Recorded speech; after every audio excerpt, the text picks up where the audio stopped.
Today, our top story is about the Gulf nations.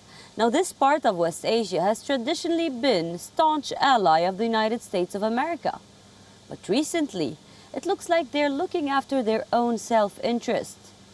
Now, the United Arab Emirates' Mohammed bin Zayed has visited Moscow, sat down with the President Vladimir Putin. This and much more changed about the policies of the Gulf nations. We bring you all the details about this in this report.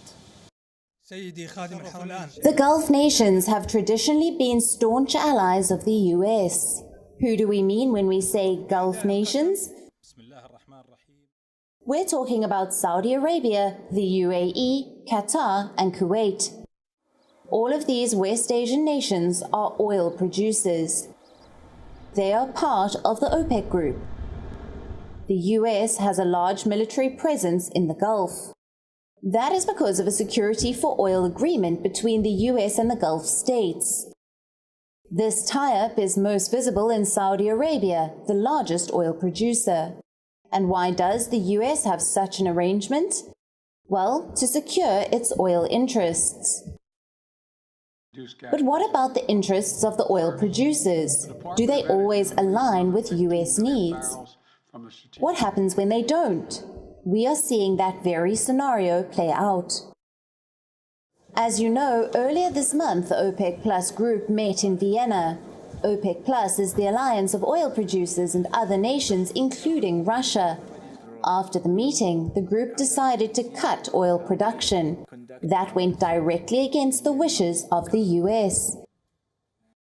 The US reaction was expected. Washington was furious. There were talks about stopping arms supplies to Riyadh. The US even released part of its strategic oil reserves on Wednesday.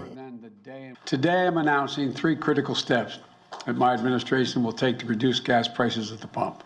First, the Department of Energy will release another 15 million barrels from the Strategic Petroleum Reserve, extending our previously announced release through the month of December. This is because the Democratic Party needs fuel prices to go down. They are facing the midterm elections in a few weeks. They can't afford to anger the public with high fuel costs. Having known this, why did Gulf nations not keep production stable? Or why did they not at least wait for the elections to end? The Gulf nations have said the decision was not political. The last decision was taking on the same approach. And I would like to reiterate that there is nothing political about any decision we take within OPEC. Let's take a look at some of the recent diplomatic moves the Gulf states have made. Just days after the OPEC meeting, the UAE's President Sheikh Mohammed bin Zayed met Russian President Vladimir Putin in St. Petersburg. He became one of the small number of world leaders to visit Russia since the invasion of Ukraine. Days later, Putin met with Qatar's Emir Tamim bin Hamad in Kazakhstan.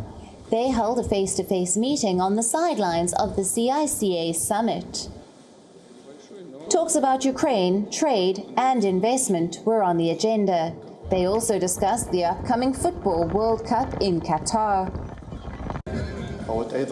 I would like to thank you, Mr. President.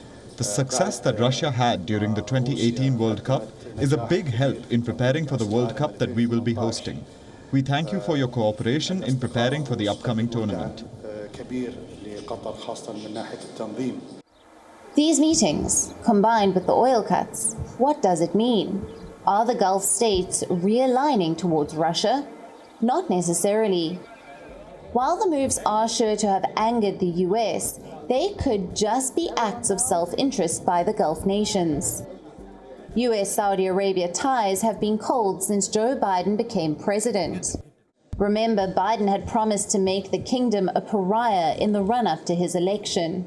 He said he would hold Saudi Crown Prince Mohammed bin Salman to account for the murder of Washington Post journalist Jamal Khashoggi. Perhaps the Gulf nations are not realigning away from the US, but from the Democratic Party. Saudi Arabia did share good ties with former President Donald Trump, after all.